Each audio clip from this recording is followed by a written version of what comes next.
Welcome to the first video in the role guide portion of my beginner's guide series. If you haven't watched them already, I would heavily recommend the combat fundamentals and multiplayer essentials videos, which lay out some foundational knowledge for playing this game. Today's video is going to narrow in on advice specific to tanks and run through common skills and role actions that they share.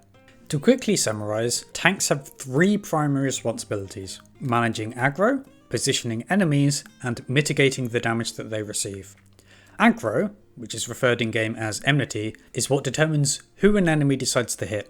Due to their inherently higher health pools, defense, and self-mitigation tools, tanks will want to ensure that enemies are attacking them rather than non-tank party members.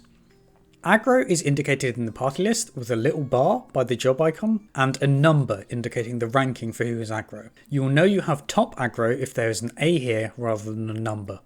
Tanks have three main skills to manage aggro: tank stance, provoke, and shirk.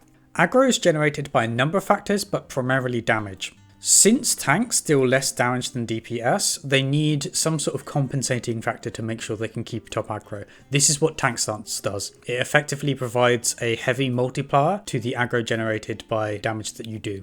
Provoke is an OGCD with a 30-second cooldown that immediately puts you at the top of the aggro list for a target enemy, as well as giving you an additional boost to give you a comfortable aggro lead. Shirk is a 2-minute OGCD that gives 25% of your current MNT to a target player. This is usually used for giving aggro to your co-tank if you need to swap. In dungeons, you will want to have your stance permanently on, and then use AoE to establish aggro on everything. If there are any stragglers, you can grab aggro with either provoke or your level 15 range skill. You can spot stragglers by looking at the colour icons in the enemy aggro list. Green, yellow and orange demonstrate low to high enmity but not having aggro, with red indicating that you are top of their aggro table. For 8-man content with 2 tanks, there is usually a main tank, which is abbreviated to MT, and an off tank, abbreviated to OT, although this is also known as second tank or ST in some regions. The main tank keeps aggro with the boss, with the off tank swapping with their aggro toolkit to become the new main tank if and when necessary. Most commonly, this is if the main tank runs out of mitigation, gets a debuff, such as a vulnerability that means they can't keep taking autos from the boss, or if an enemy needs rapid repositioning. Off tanks are also usually responsible for picking up aggro on any additional enemies that spawn.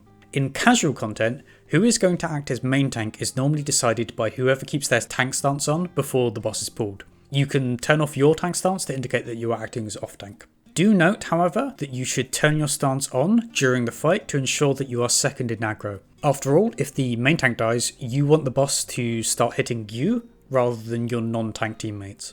When you have aggro, you are responsible for positioning enemies. As mentioned in my previous video, for bosses you will generally want to face them away from the group so they don't get cleaved. Additionally, however, keeping bosses relatively static helps melee players reliably be able to hit the boss and do positionals. For dungeons, you'll want to group up enemies as tightly as possible so that they can all be hit by AoE attacks. When you have aggro, you will be taking damage. Every tank has a large number of mitigation tools that they can use to reduce the damage they take. This can significantly reduce the burden on your healers. To go into the weeds a little with this, it can be useful to conceptualize the principle of surviving damage as the balancing of two throughputs.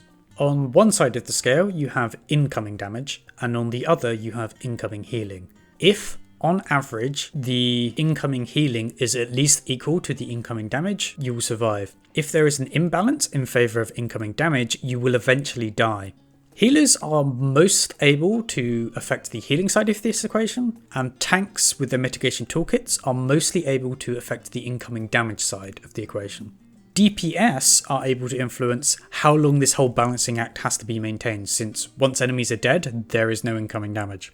Using mitigation has the double benefit of improving survivability by reducing the damage that's coming in, as well as increasing the damage done to enemies. This increase is due to the fact that healers will have to spend less time healing you, so they can spend more time damaging the enemies. In harder content, mitigation is also the only way to balance this throughput equation for so-called tank busters. Such hits usually deal more damage than your max health, so healing can't accommodate for them. Instead, you have to use MIT to prevent a one-shot, and then healers can top you up afterwards. An important thing to know about mitigation is that, much like buffs, they stack multiplicatively. However, unlike buffs, this results in diminishing returns. For instance, a 20% MIT and a 30% MIT reduces damage by 44% rather than 50%. Some stacking can be beneficial or, in harder content, outright required, but ideally you want to spread your MIT out a bit. All tanks share a set of role actions, and they all also have similar pseudo-role actions in their individual toolkits. Rampart is an example of a role action. It's a 20% mitigation that lasts for 20 seconds and has a 90-second cooldown. Every tank also has a unique 30% mitigation that lasts 15 seconds and has a 2-minute cooldown. Tanks also get short cooldown mitigations that can be put on a single party member. For non-Dark Knight tanks, these MITs start out relatively weak and then get upgraded to be basically overpowered at level 82. Dark Knights get short mitigation that starts strong and stays strong but is outclassed a little by the upgraded shorts of the other tanks. Non-Dark Knight tanks also get a secondary 90-second mitigation that is slightly weaker than Rampart. Dark Knight gets a 60-second mitigation that reduces magical damage, which is simultaneously overpowered for a lot of really hard boss fights and also absolutely useless in dungeons for trash autos, making Dark Knight probably the weakest tank in dungeon content. Tanks also have a unique invulnerability. These invulnerabilities are useful for ignoring tank busters and some forced swaps, or as an emergency oh shit button. Reprisal is a small 10% reduction in damage from nearby enemies. This can be useful for mitigating damage to yourself, but also because it's on enemy, it reduces the damage that they do for raid wides. Tanks also have a 90-second cooldown raid mitt that protects all of your party members. Arm's Length is a mixture of utility and mitigation. Its primary use is to prevent knockback from certain attacks. It does also, however, have a secondary effect where any non-boss enemy that physically attacks you gets a plus 20% slow effect. Note that here, slow refers to attack speed, not movement. Movement speed debuffs are indicated as heavy in this game. This makes Arm's Length actually a pretty effective mitigation tool for dungeon trash. Low Blow is an OGCD on a 25-second cooldown that stuns an enemy, and Interject is a 30-second cooldown OGCD that interrupts a cast with a pulsing cast bar like this. Tanks, like all roles, also have access to Limit Break, often abbreviated to LB. LB is a resource shared with the party, as shown by these 3 bars at the top, meaning that if someone else uses it, you cannot. There are 3 tiers to Limit Break based on how many bars are filled. For tanks, LB1 is a 20% raid mitt, LB2 is a 40% raid mitt, and LB3 is an 80% raid mitt.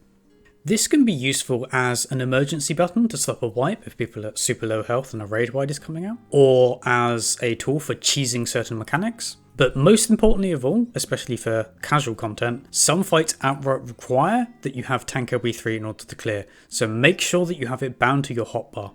With all of these principles and tools covered, let's discuss some general dungeon tips, since as a new player, this is where you express most of your tanking responsibility. As mentioned in my previous video, trash are far scarier than bosses. Do not save mitigation for bosses, use it on trash instead. A baseline minimum for how much trash to pull is at least 2 groups of enemies. As you get more experienced, you will be able to figure out what extra you can pull and in which dungeons, given considerations such as party gear and performance. But 2 groups is a good safe starting point to work off. The ideal to eventually aim for is wall-to-wall pulls. This naming comes from pulling every enemy until you hit a wall, quote unquote, such as a boss arena, that prevents you from pulling more. More modern dungeons are designed with this in mind, only having 2 or 3 groups of enemies before each wall. For earlier dungeons, however, it requires knowledge of the dungeon and how to mitt it to successfully wall-to-wall, so don't worry about it when first starting out. If you do decide to start trying wall-to-wall pulling, especially in low-level content, be sure to check party gear and to communicate with your healer to see if they are comfortable with it. Do note, however, despite the terminology, wall-to-wall does not mean you literally pull everything right up to the wall. Once you reach the final pack of enemies, that is where you stop and group up enemies. Moving enemies beyond that kind of griefs casters because they have to then keep running more, which means they can't stop and plant and, do damage by casting. For standard dungeon pulls, try to have one big mitt, such as your 30% or your rampart, and supplement it with a smaller mitt, and then maybe another mitt to round out the pool as the trash starts dying. This applies less at early levels since you won't have all of your mitt. It also applies less at 82 plus because tank short mitts become so overpowered that tanking becomes more about filling in the gaps between the short mitt usage. Invulns are also part of your mitigation toolkit. If you use them early in the dungeon, you can maybe get 1 or 2 additional uses out of them later in the dungeon. It's worth noting, some of the Invulns have quirks to them that might make you want to communicate with the healer first about when you're going to use them. You can use your stun to prevent annoying enemy AoEs or to reduce damage from a specific enemy. This is particularly useful at the tail end of a pool, with groups that include one big boy and a couple of nerds, since you might not want to fully spend a mitt, but you can stun the big boy to reduce most of the damage as you finish off the rest of them. To round out this video, allow me to go through a brief section of a Savage fight I did with some friends a little while ago, that utilises every single one of the principles and skills that we've discussed in this video. We start with me tanking the boss at the edge of the arena. I keep it faced away from the group because the missiles that it drops on me cleave. I then invuln a multi-hit tank buster that would normally require a swap due to a vulnerability debuff.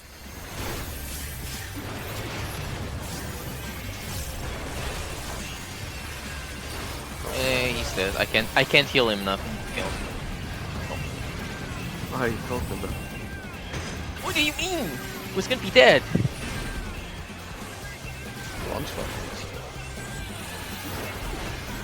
New enemies spawn in, and my co-tank provokes to reposition the Blaster Mirage away from the main Blaster robot, whilst I use Interject to interrupt its Mind Blast cast.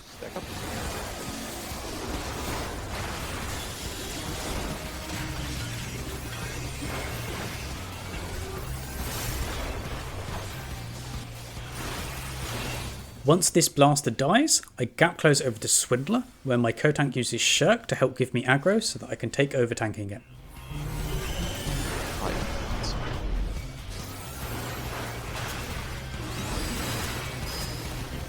I use Provoke to grab aggro Vortexer when it spawns in, and then start cycling mitigations to help me survive the sustained damage that I'm taking from both of them. How? My co-tank uses Low Blow to stun an orb that is floating towards the middle to explode. I use my Raid Mitt to protect from the damage from the non-stunned orb that's exploding in the middle. I position the robots so that melees can attack both whilst resolving the heights mechanic, requiring them to be either on a raised or lowered platform according to their debuff. In about 5 seconds. Okay. You have bolus now, so...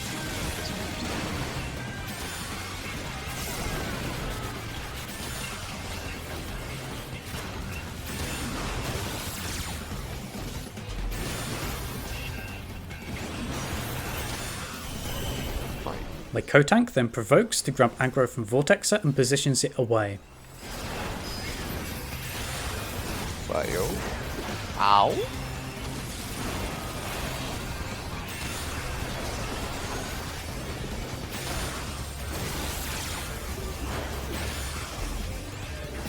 Vortexer then casts Super Cyclone, which normally causes a knockback, but this is prevented by me using Arm's Length.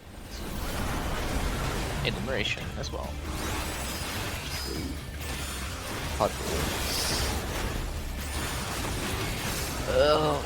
Finally, there's a bit of repositioning for the bosses away from lava puddles that drop.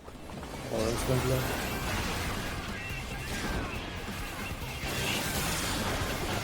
hope he survives.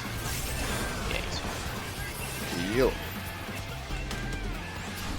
Hopefully this video has been useful to you. I know tanking is the role that people are usually most hesitant to pick up, hence the whole term of like tanxiety. It's also why it's the first role I've decided to cover. With everything we've covered today, you should have a grasp of the fundamentals that you need to start tanking with confidence in Final Fantasy XIV. If you found this guide helpful, please leave a like. If there's anything you think I missed, leave a comment down below. And to catch more of these beginner's guides as they come out, be sure to subscribe. With all that said, thanks for watching, and I'll see you next time.